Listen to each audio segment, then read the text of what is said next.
자, 상업입지론 들어가겠습니다. 상업입지론이 출제 빈도가 높다 그랬죠. 자, 그래서 중요합니다. 그러니까 상업입지론은 이렇게 잡으시면 돼요.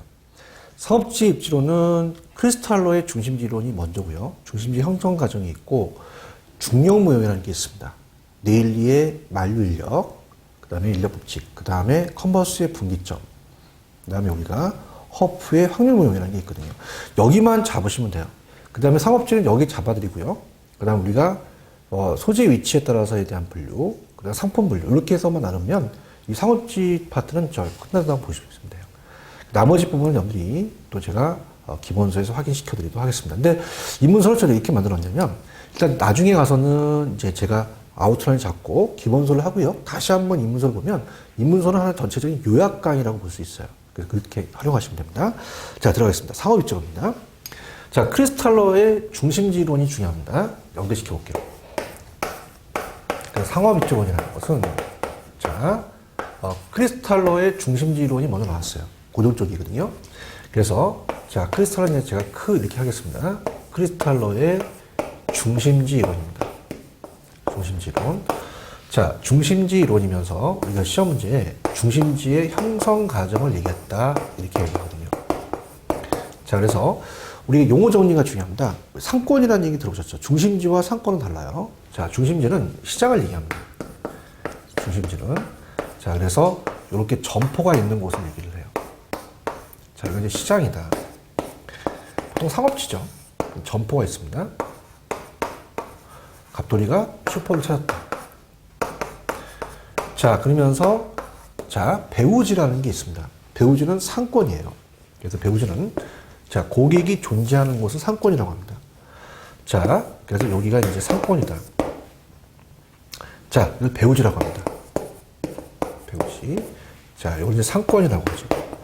그러니까 이렇게 생각하시면 돼요. 배우지는 만약에 지금 제가 강의를 찍는 여기가 학원이라고 한다면 여기 계신 곳이 상권이에요. 그래서 학원은 그 상권 분석을 한 다음에 중심지에 대한 성립 조건을 발견해냅니다. 자, 그러면 용어 정리로 갈게요. 갑돌이가 슈퍼를 찾았어요. 그럼 한 달 동안 최소한 와줘야 될 인원수가 최소 요구치입니다. 최소 요구치를 봐요. 최소 요구치. 그래서 최소 요구치라고 하고 그 범위를 최소 요구 범위라고 합니다.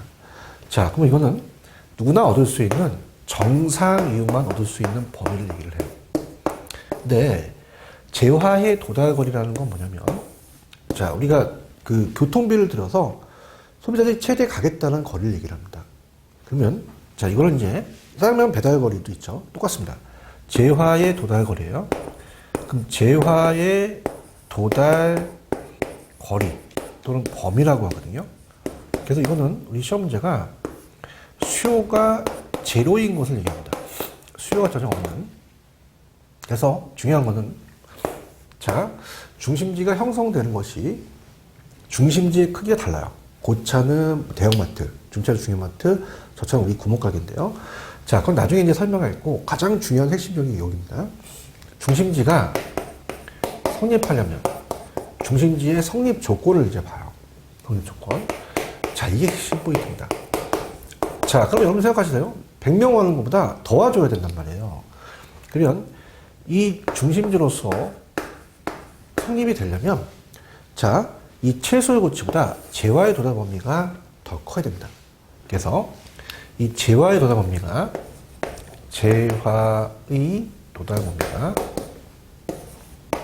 도달 범위 거리가 최소 요구치보다 커야 된다는 게 핵심입니다. 최소 요구치. 여기를 잡으세요. 최소 요구치. 여기가 가장 핵심 포인트입니다.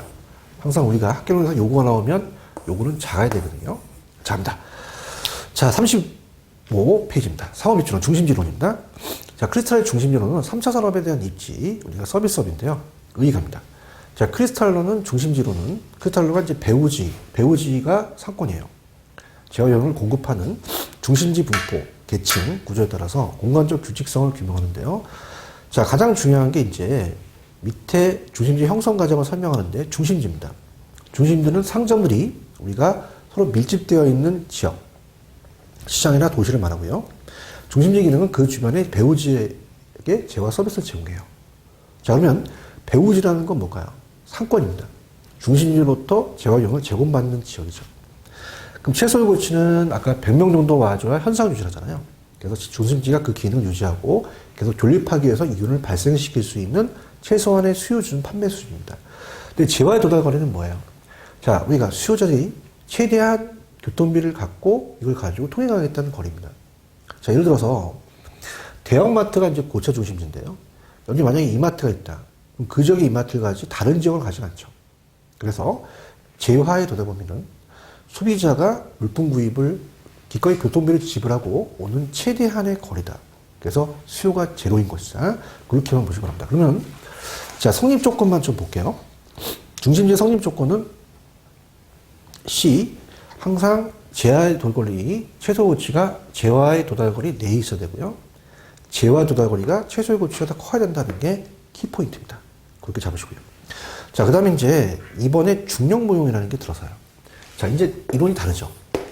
자, 중력 모형이라는 건요, 만류 인력 법칙입니다. 뉴턴의 중력 모형.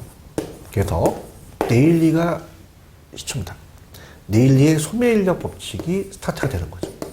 네일리의 소매 인력이다. 자, 인력이라는 게 만류 인력 법칙이거든요. 자, 그러면서 우리가 학교 다닐 때 책에도 있지만 이 중력 모형은 두 물체 간의 인력을 거리 제곱에 반비례하고 그 질량 크기에 비례한다 배우셨습니다. 자, 그러면 네일리에 대한 소매 인력 법칙은요. 네일리는 도시 단위로 봤어요. 그래서 A 도시가 있고 B 도시가 있다. 인구로 봅니다. 그 도시의 크기, 그게 크기로 볼 수도 있고 인구로 볼 수 있는데 보통 인구가 크기로 나옵니다. 그래서 4만 명이 있고요. 자, 그 다음에 여기 이제 C 마을이 있다고 나와요. 그러면서 B 도시가 만약에 1만 명이 있다. 여기가 거리가 가깝잖아요. 얘가 1km, 여기가 3km면 자, 얘 정의를 우리가 처음으로 생각을 해보죠. 자, 얘는요, 상권의 단위를 도시 단위로 갑니다. 상권의 단위를 도시 단위로 갔어. 도시 단위. 자, 그래서 도시로서 딱 두 개 도시만 나와서 딱 결정론 쪽이다. 이렇게 얘기를 하고요. 그 다음에 상권의 흡입력이 키포인트예요. 자, 이게 가장 키포인트인데요. 상권의 흡입력. 상권을 유익하는 흡입력은요. 유익력은 자, 인구 크기에 비례합니다. 인구. 자, 인구가 많아야 돼요. 그래서 이 흡입력이 커야 되지만 인구가 비례한다는 겁니다. 거리는 가까워야죠. 자, 그래서 처음에 우리가 거리 제곱에 가깝다. 그래서 이건 반비례입니다. 자, 이거는 반대로 움직이셔야 돼요. 반비례다. 이렇게 가고요. 그 다음에 또 분기점이라는 게 있어요. 상권의 분기점. 상권의 경계 지점이에요. 상권의 경계 지점. 자, 이게 그 흡입력이 같은 지역, 같은 그 경계 지점이라고 그래요. 자, 이걸 우리가 분기점이라고 얘기해서 컨버스는 이 분기점을 확인해서 공식을 만들어냅니다. 자, 그래서 상권의 경계 지점을 처음으로 구분학자는 네일이고요. 자, 컨버스는 거기에 대한 공식을 창출해내요. 자, 그래서 이 상권의 경계 지점은 어떻게 되냐면, 자, 요거를 이제 우리가 재밌게 본다면, 상권의 경계 지점은 그 도시에 따라 틀립니다. 예를 들어서 A 도시하고 B 도시가 끌어당김이 같다면 당연히 구매 지향령은 중앙에 올 거예요. 그래서 A 도시가 4만 명, 그 다음에 B 도시가 만약에 1만 명, 자, 4만 명라고 한다면 상권의 분기점은 딱 중앙에 온다는 겁니다. 자, 이게 이제 상권의 분기점 분기점이에요. 여기는 만약에 100명이 있다, 그럼 50% 간다는 거죠. 딱 50명, 50명. 그래서 이 5대5, 1대1. 그래서 구매 지향률이 같은 지점을 경계 지점이라고 그래요. 자, 그렇다면 만약에 발견했는데 A 도시가 만약에 1만 명이다. 그 다음에 B 도시가 만약에 4만 명이다 하면 희한한 걸 발견합니다. 자, 이 상권의 분기점이 오히려 작은 도시에 가깝다는 걸 발견하죠. 그래서 여기가 만약에 100명 있으면 희한하게 여기도 50%, 여기도 50% 간다는 겁니다. 그래서 여기까지에 대한 거리를 공식을 만든 학자가 컴퍼스예요.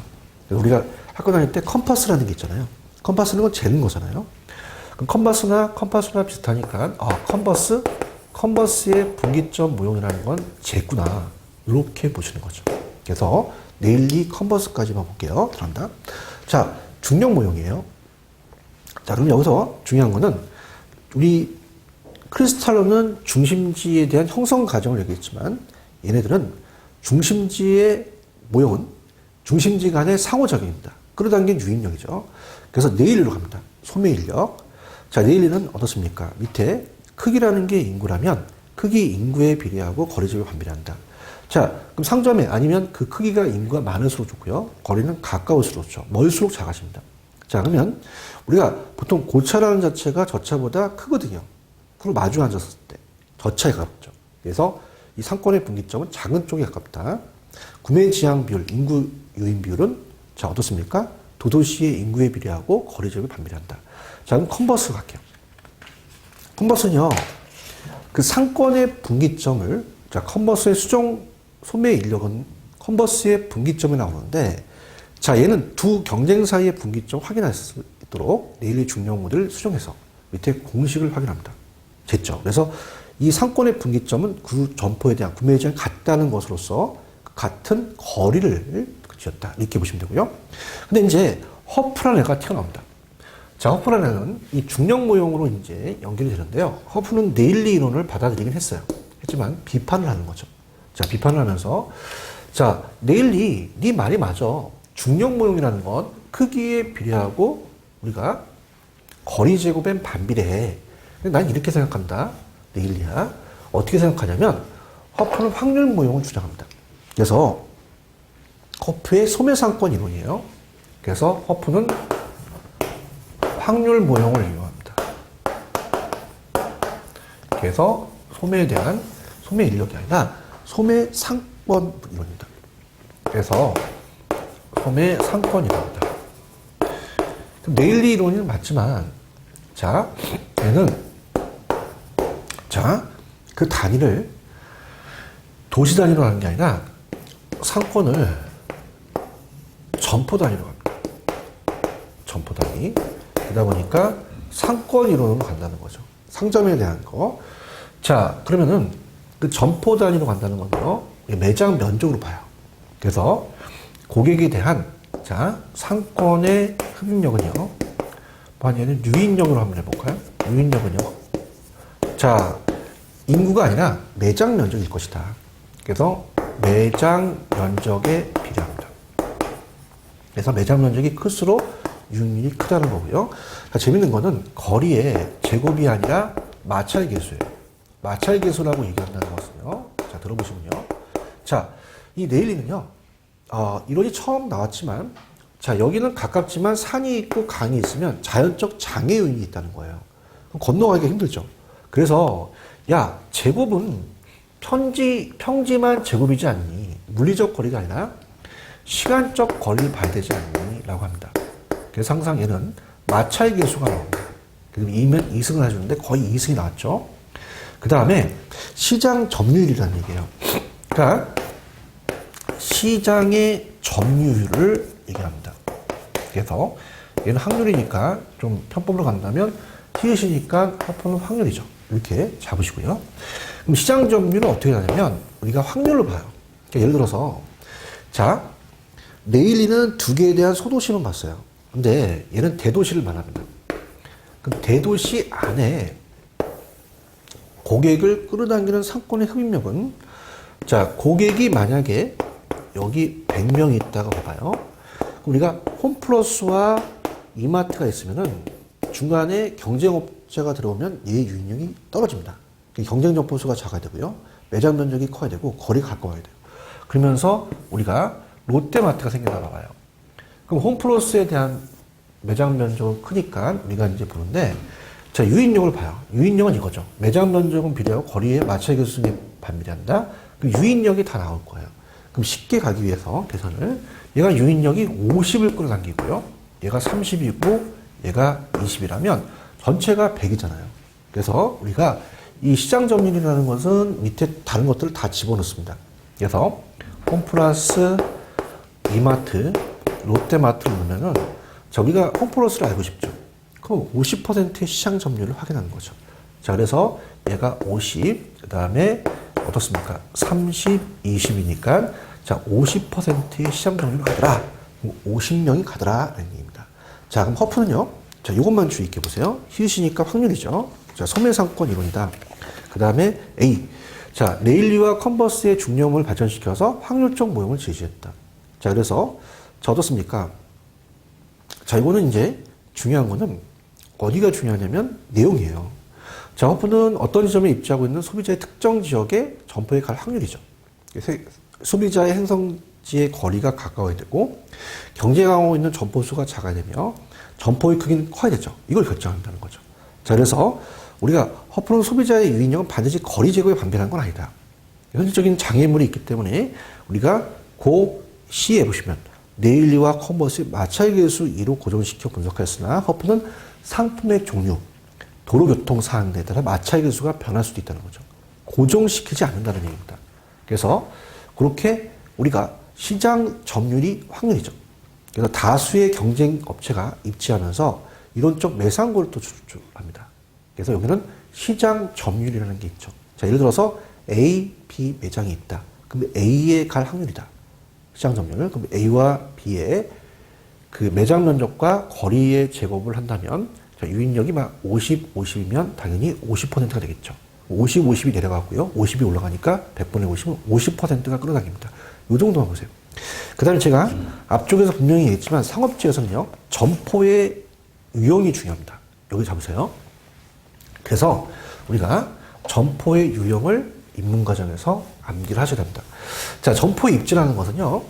우리가 어때요? 점포가 입지하는 자체가 점포의 유형이라는 게 있죠. 그래서 첫 번째는 소재 위치입니다. 소재 위치. 소재 위치에 따라서 점포의 유형이 다르더라. 점포 유형. 그러면 점포의 유형으로 들어가도록 하겠습니다. 자, 첫 번째는 집심이에요. 이 집심이라는 것은 도시자, 집은 모인다는 겁니다. 도심에 모일수록 유리한 점포죠. 자, 그래서 우리가 최근의 경향은 백화점과 기금속이 출제가 많이 돼요. 그래서 백화점과 기금속이 나오고, 그 다음에 집재라는 것은 이 제재가 있을 제재인데요. 동일 업종끼리 모입니다. 그래서 같은 업종끼리 모여야 돼요. 그래서 우리가 어디 가시면 유명 가구단지나 아니면 공구상 같은 게 있잖아요. 가구점이나 공구상. 자, 이렇게 모여 있는 겁니다. 가구점과 공구상. 그죠? 이렇게. 가구점, 공구상. 자, 그 다음에 산재라는 게 나와요. 산재. 자, 산재 점포는 같은 업체에 흩어집니다. 그럼 우리가 자파점이라든지, 그 다음에 세탁소 잘 나거든요. 모여있으면 안 되죠. 흩어져야 되고요. 그 다음에 국부적 집중성입니다. 자, 국부적 집중성이라는 것은, 자, 모이긴 모이는데요. 도심에 모이는 게 아니라 국지적으로 동일업종끼리 외곽에 모여요. 변들이. 그래서 농기구점은 농촌에 있어야 되고요. 자, 어구점은 농기구점, 어구점은 어촌에 있어야 되거든요. 이렇게. 자, 그래서 갑니다. 자, 집심은 배우지 중심지에 위치하고요. 그 다음에 잘 나오는 게 우리가 백화점, 기금속점. 자, 기금속점이 이제 보석가게. 산재성은 동종업종끼리 흩어집니다. 그래서 동종업 분산하는 자파점과 세탁소. 그 다음에 집재라는 건 동종업끼리 모여요. 그래서 가구점, 또 공구상 이런 게 되겠고요. 자, 그 다음에 국부적 집중성입니다. 동종업종끼리 모이긴 모이는데 국지적으로 모이는 거죠. 농기구점, 농촌에, 어구점은 어촌에. 그 다음에 소재 위치가 그렇다면요. 자, 넘기시면 구매 간습입니다. 구매 습관에 따라서. 자, 구매 간습. 자, 구매 간습은 생활 필수품은 우리가 편의품점이에요. 일상 생활 필수품 가까이 있어야 되죠. 근데 구매 간습은 이거보다는 자, 지금까지 추천했던 게 선매품점과 자, 이게 고르선자거든요. 선매품점과 그 다음에 전문품점이 바꿔 나옵니다. 전문품점. 그럼 선매품점은 비교해서 구매해요. 그래서 우리가 비교해서 구매 나오고요. 전문품은 우리가 명품입니다. 자, 명품은 이제 우리가 만약에 명품백 같은 거 여자분들이 뭐 100만 원인데 10만 원을 받는다. 그러면 뭐 멀리서도 가요. 그러면 구매에 대한 노력을 크게 안 끼지 않습니다. 이렇게. 그래서 자 들어갑니다. 자 선매품은 비교하면서 구매하죠. 그래서 가구 같은 걸 얘기를 해요. 자 가구는 표준화되기가 어렵죠. 집마다 다르니까. 그 다음에 구매를 위한 노력을 아끼지 않는 정품 우리가 고급이라는 게 들어가요. 고급 자동차, 그다음에 고급 승용차, 의류 이런 것들. 자 그렇게 해서 정리해 주시기 바랍니다. 자 이렇게 보고요. 그 다음에 이제 지대이론이에요. 그래서 농경지대 지대론은 제가 고전압파와 신고전압파로 나눕니다. 차액 지대설과 절대 지대설, 그다음에 튜렌의 위치 지대설이 있거든요. 그래서 자 고전압파는 우리가 예전에 우리가 자연적 특성을 강조하기 때문에 토지는 부종성 때문에 제한되어 있다. 그럼 우리가 그 상태에서 수확이 체증하지만 체감할 수도 있더라. 라고 한다면 자 인구가 증가하게 돼요. 그럼 곡물을 찾죠. 그럼 곡물 가격이 올라갑니다. 그럼 곡물 가격이 올라서 지대도 오르더라. 곡물 가격에서 생산비를 빼면 나머지가 잉여다. 이렇게 하고요. 자 신고전압파는 지대를 비용으로 받습니다. 그래서 농지가 택지로 바뀌게 되면 자, 농지가 택지로 바뀌면 택지 비용이 많이 들어가요. 건설에다가 분양가를 올려버립니다. 그럼 지대가 높아서 곡물 가격이 높죠. 곡물 가격 안에 지대가 생산 요소 비용으로 들어간다. 고전압파는 잉여, 신고전압파는 비용. 이렇게 보시기 바랍니다. 자, 그러면 리카도, 튜렌, 마르크스 여기 세 학자가 굉장히 중요합니다. 세 학자 위주로 좀 우리가 공부해 보도록 하죠.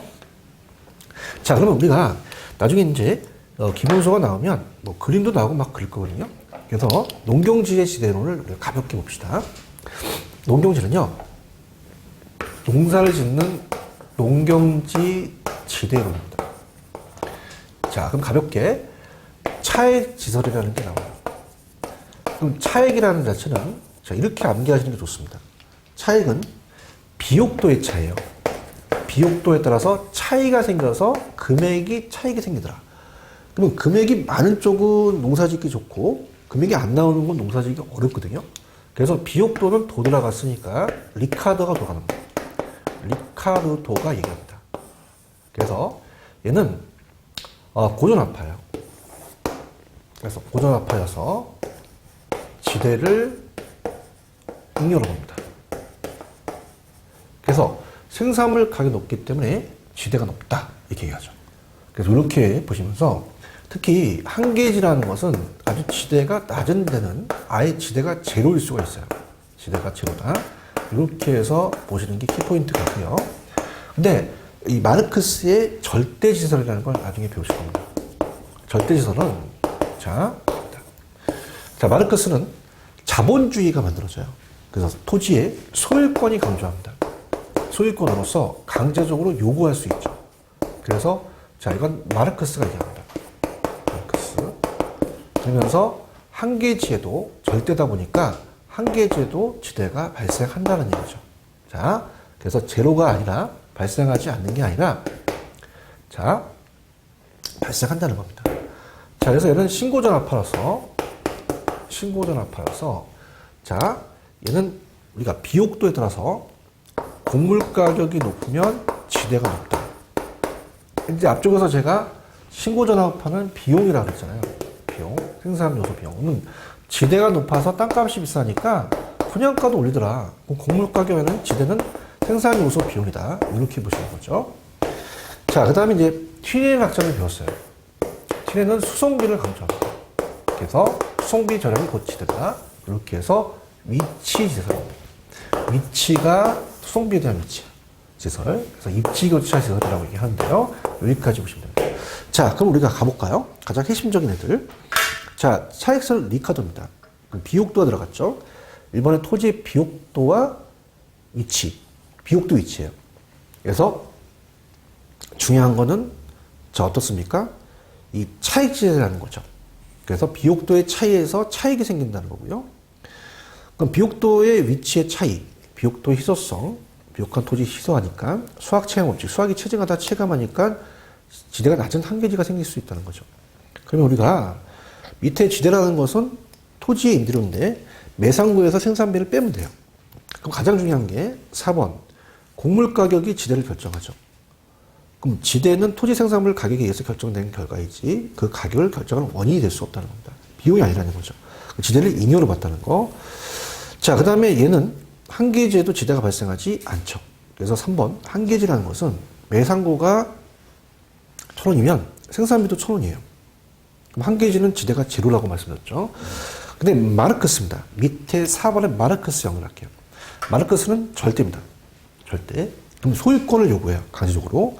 그래서 우리가 소수의 토지를 소유권자가 독점적으로 소유하기 때문에 사유화가 생깁니다. 그러다 보니까 지주가 강제적으로 토지 이용자한테 요구할 수 있다는 거죠. 그래서 얘는 차익이 아니라 절대다. 그러면 절대 시설의 차익 시설은 로는 설명이 불가능한 한계적 지대가 발생하는 것을 얘기했다. 그렇게 가져갔고요. 자, 그 다음에 그 튀네인 학자가 우리가 아까 그 전에 시간에 수송비죠. 그래서 얘는 위치제입니다. 위치는 수송비입니다. 그래서 1번만. 자, 비옥도 동일한 전지에서 도지로부터 거래에 따라서 이 달라지는 건 수송비의 차이예요. 나갈수록 수송비가 많이 들어가고 안쪽 수송비가 절약되니까 농경지의 이 비옥도도 중요하지만 접근성이라는 게 중요하다. 이렇게. 그래서 지대 발생 요인은 수송비 절약이 고치되다. 그래서 중심지에 가까울수록 수송비는 증가하고 우리가 집가는 비싸지고 그 다음에 외곽으로 갈수록이죠. 수송비가 증가하고 지대는 하락하더라. 그래서 수송비를 강조했다. 이렇게 보시고요. 그 다음에 이제 넘겨보시면은 입찰지대 이론이라는 게 있습니다. 자, 그래서 입찰지대 이론은 알론소라는 학자가 얘기를 해요. 그래서 자, 입찰지대 이론서부터 우리가 쭉 읽는데요. 자, 입찰지대 이론이라는 자체는 자, 출제 빈도가 높지는 않습니다. 그냥 들어보세요. 입찰의 알론소는 자, 튀넨의 이론을 따왔어요. 그러다 보니까 자, 입찰지는 기형법만 우리가 튀넨에 대한 고립구에서 따오다 보니까 자, 어떻습니까? 입찰이라는 건 낙찰입니다. 낙찰 받기 위해서는 가장 최고 금액을 적어야 돼요. 그래서 이번 가정에서는 자, 우리가 니은법만 체크하세요. 그래서 어떤 토지든 간에 입지 경쟁이 승리할 수 있는 용도가 대상 토지는 할당된다.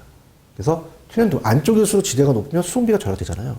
그럼 최대의 순역가를 올릴 수 있는 원인이 무엇인지 아무런 상관이 없어요. 그냥 최대의 순역가를 올릴 수 있고 최대의 자기가 지불 능력이 있다면 거기 할당이 된다. 그렇게만 가져가세요. 자, 그 다음에 자, 넘기시면 이제 우리가 양가로 이번에 경제지대 전용 수입이 있고요. 그 다음에 준지대 마샬 이론이라는 게 있습니다. 자, 요거는 이제 간단하게만 제가 설명을 좀 해보도록 하죠. 자, 우리가 준지대라는 자체는 토지에 쓰는 말이 아니에요.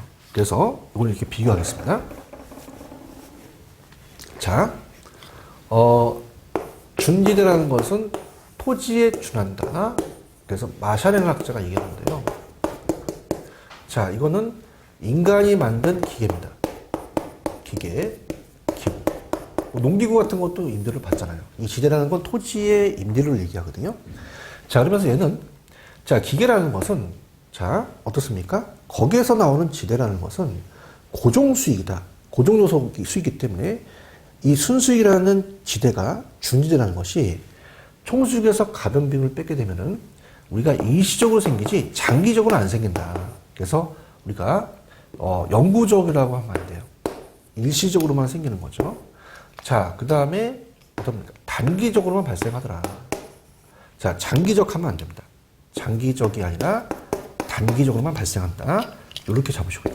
근데 자, 파레토는 그렇지 않아요. 파레토는 자, 경제지대를 얘기합니다. 경제지대는 자, 토지가 희소하기 때문에 더 받을 수 있는 수입이 생기는 거 아니니. 그래서 우리가 이 파레토라는 학자는요, 자, 토지에 강조합니다. 둘 다 지대며 초과인이 발생한다는 건 맞아요. 근데 영구적으로 발생할 수 있더라. 라는 얘기죠. 자, 그래서 들어볼게요. 자, 준지대 마샬은요, 가장 중요한 게 이제 2번. 생산을 위해서 사람이 만든 기계나 기구고요. 자, 어떻습니까? 4번. 준지대는 일시적으로 토지의 성격을 가지는 기계, 기구, 단기적으로 고정된 생산 요소다. 자, 그러면 고정 생산 요소가 존재한다면 단계는 발생하지만 장기에는 사라지는 지대다. 그래서 이렇게 보시면 되고요. 그 다음에 경제의 파레토는 그렇지 않다. 토지에 적응시키자. 자, 이 경제지대라는 것은 나중에 총수입에서 농담할수록 전용수를 빼거든요. 그럼 우리가 박찬호 선수는 예전에 자, 서울에서 1억 받는데 우리가 어떻습니까? LA 가면 100억을 받아요. 그럼 1억을 받을 수 있는 게 누구나 받을 수 있는 전용수입이고 자, 100억에서 1억을 빼면 99억을 더 받습니다. 예를 들어서. 그 더 받는 게 경지대예요. 경지대가 발생하지 않니? 그래서 우리가 더 받을 수 있는 잉여에 대한 우리가 하나의 경지지대다. 이렇게 해서 영향을 줬다. 이렇게 보시면 됩니다. 그 다음에 뭐 나머지 거는 이제 헤이그의 마찰 비용은, 자, 마찰 비용은 교통비와 지대예요. 그래서 교통비를 줄일수록 이 마찰 비용이 줄어들더라. 그래서 토지에 대한 도시 토지 지가는 마찰 비용에 따라 다르는데 지대와 교통비다.